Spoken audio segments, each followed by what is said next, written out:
Buenas noches a todos los que nos sintonicen a esta hora. Ayer el presidente Donald Trump, con el tema de las revelaciones, de la información, en un encuentro privado con funcionarios, el canciller ruso y su embajador aquí en los Estados Unidos, era la noticia. Hoy, hace minutos, cambia nuevamente. Pudiera estar enfrentando una de las más grandes crisis si se trata de obstrucción a la justicia. Por eso tengo dos invitados en el día de hoy, después de que el New York Times publicara una explosiva revelación sobre la petición de Donald Trump para que no siguiera investigando el señor Comey a Michael Flynn.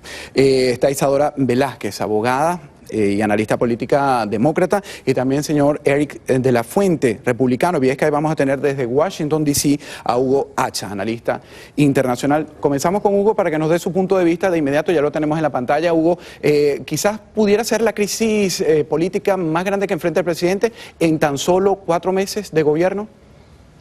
Muy buenas noches. Bueno, pienso de que es prematuro aventurar un criterio sobre si esta puede ser la más seria crisis. Lo que sí es cierto es que el señor Trump no se rige en esta su administración por ninguna de las reglas de la ortodoxia que aparentemente regían para sus predecesores. Va de crisis en crisis, por lo menos en la parte mediática, aunque una vez que la parte de los titulares se diluye, encuentra ciertas explicaciones en el marco procedimental y en el marco de las decisiones geopolíticas. Se pueden discutir muchos aspectos de lo que el señor Trump ha hecho. No se puede discutir, sin embargo, en el fondo, el grado de legalidad que estas acciones han tenido, porque hasta ahora nadie ha podido demostrar que el presidente de los Estados Unidos hubiera vulnerado la ley o la constitución del país. Volvemos contigo más adelante. Le pregunto a Isadora Velázquez. Bienvenida, Isadora. Realmente, antes de entrar en cámara, me decías que todos los días tenemos una nueva crisis. ¿Cómo la evalúas? ¿Cómo calificas esto que ha ocurrido, que ha declarado el New York Times? Correctamente mencionaste que tal vez esta sea la peor crisis en estos momentos, pero hablemos claro, cada día es una crisis nueva. Ayer la peor crisis era que si divulgó o no un secreto nacional que no tenía que decir. El día anterior la peor crisis era cómo manejó el haber despedido al señor Comey. Por ende, esta crisis, aunque se vea drástica, me parece una más, porque todos los días el presidente nos mantiene con una nueva historia, una nueva noticia en cuestión de minutos, cambiando la historia. Eric, y de ser cierta, ¿qué implicaciones pudiera traerle a la presidencia de Donald Trump? No, mira, yo decía inclusive durante la campaña, que si él ganaba, el tema de Rusia iba a ser la crisis andando, porque es una crisis cuentagota, ¿no? Puede ser esta reunión hoy, y no se equivocó. Y claro, o lo de Michael Flynn, u otras, una serie de cosas que siempre aparece el tema ruso. De ser cierta, son muy graves, pero el problema es, no, el tema muy importante aquí no es lo que le haya dicho Donald Trump solamente, o lo que ha podido hacer, porque estas reuniones ocurren, hay intercambio, y el presidente tiene sus asesores que también le dicen cuánto puede hacer.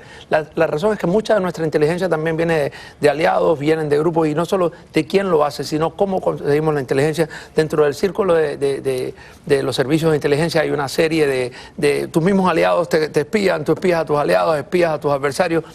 Y los rusos tienen unos sistemas de inteligencia muy sofisticados, no de ahora, sino de siempre. Y entonces ese es el tema, no solo lo que se puede haber compartido o no, porque realmente eso todavía no sabemos exactamente lo que es, pero más allá de eso, el cómo, ¿no? El cómo tenemos eso, dónde están. Esta inteligencia vino, y estamos hablando de inteligencia sobre posibles ataques de ISIS o seguridad en los vuelos aéreos de una ciudad dentro del territorio controlado por ISIS. ¿Quiénes tenemos ahí? ¿Quiénes son los que nos llegan a esa inteligencia? Pueden ser probablemente israelíes, y eso creo que es una cosa importante. Bueno, y hay una crisis de personalidad, quizás a la credibilidad del presidente de los Estados Unidos. Esto cada vez lo gritan más demócratas. El líder del Senado, Chuck Schumer, habla al respecto. Vamos a escucharlo. There's a crisis of credibility in this administration. Hay una crisis de credibilidad en esta administración que nos perjudicará de muchas maneras. La lista está encabezada por una erosión de la confianza en la presidencia y en nuestro país por parte de nuestros aliados.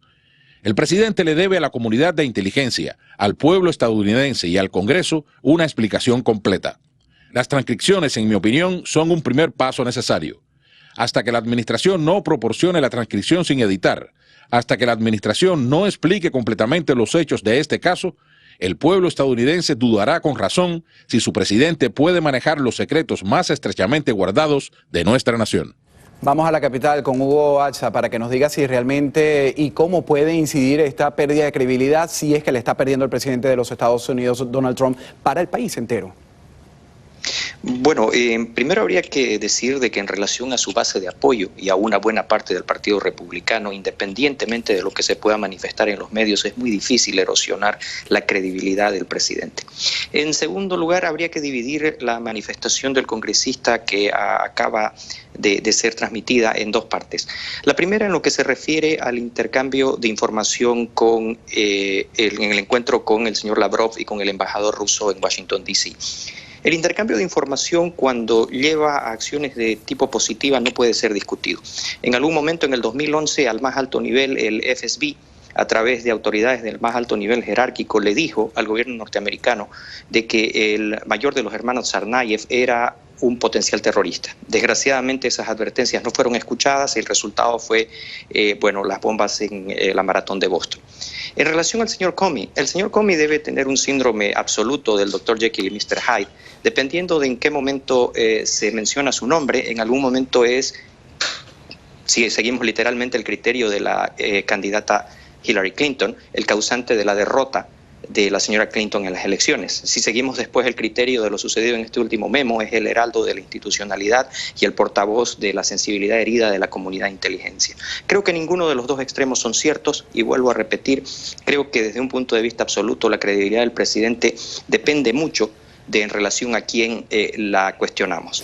¿Qué dice Isadora sobre este tema? Bueno, con todo respeto, obviamente estoy en desacuerdo. El señor Comey ha hecho su trabajo en un principio, ya sea cuando investigó a Hillary Clinton por los hechos en su campaña, y ahora lo sigue haciendo, y por hacer su trabajo termina perdiendo su posición. Más allá de eso, la credibilidad de nuestro presidente lamentablemente se ha estado perdiendo desde el tiempo de Flynn. No es algo nuevo en estos momentos. Cuando tiene que resignar el señor Flynn, ya la credibilidad del presidente cae en picada, y cae mucho más en picada cuando expone a los Estados Unidos a un potencial conflicto, violando la confianza que el pueblo le da al hablar con Rusia de cosas que técnicamente no tenía que hablar. Pero estaba en todo su derecho, Eric, ¿o no? Como lo declaró el propio presidente. Pongamos esto en contexto. Que el presidente y el director del National Security Council, el Consejo de Seguridad Nacional, estén reunidos con el canciller ruso y con el embajador ruso en Washington, no es nada fuera de lo común. Además, el tema de la seguridad nacional la maneja el presidente de los Estados Unidos. La cuestión es, y está asesorado en qué puede y no puede decir. No, el tema más importante es entender desde el principio que Rusia, como Estados Unidos, ve sus propios intereses y trata de jugar partido. Aunque tengan un enemigo en común en este sentido, que es ISIS, los intereses en Siria son muy diferentes. Entonces, que haya esa reunión, que se comparte información, no es tanto el problema es hasta qué nivel van y entender que en este caso podemos tener un enemigo en común, que puede ser ISIS, pero los objetivos estratégicos de cada uno son diferentes. Y eso es importante, que no es que sean amistad, no es que sean enemistad tampoco. Ahora, Isadora Velázquez, el error del presidente ayer estuvo en el tema de haber negado lo que había dicho el Washington Post y después decir, tengo todo el derecho a hacerlo. Aquí estoy de acuerdo con mi colega. En mi opinión, el error es no seguir las instrucciones de las personas que te están asesorando. Constantemente tenemos un presidente que abre la boca, dice algo y luego tenemos que solucionar lo que está pasando.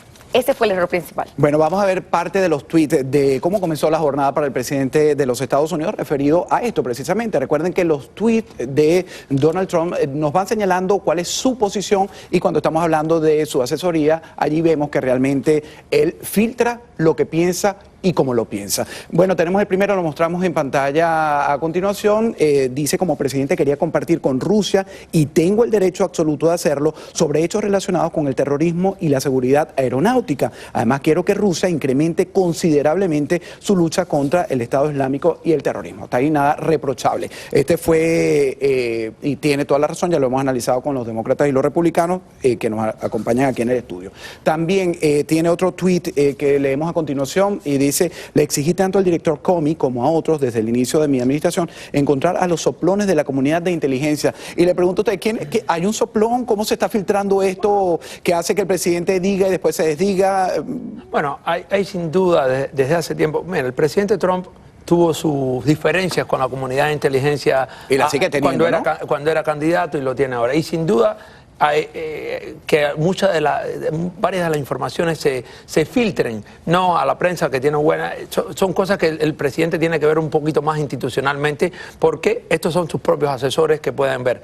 Ahora, dicho esto, yo creo que tenemos que poner esto en un contexto más. Estamos actuando un poco en lo que pasa cada día alrededor del presidente. Pero es que si lo dejamos entonces al final podemos cometer la omisión de no analizarlo. Sino es que lo miremos un poco más allá. Sí, tiene razón, la gran fotografía. Lo importante aquí ahora es que se está preparando el ataque a Raqqa, ¿no? La capital estratégica dentro de Siria de ISIS. Todavía la batalla en Mosul, en Irak, está importante. Estamos ahora, por ejemplo, está toda la relación con los kurdos dentro de Siria, que también estamos apoyando. Hay todo un esquema más. Y entonces, ¿cómo juega la relación de Estados Unidos y Rusia dentro de todo este panorama? Y eso es lo importante. Vamos a hacer una pausa y sigo con mis invitados en el próximo segmento.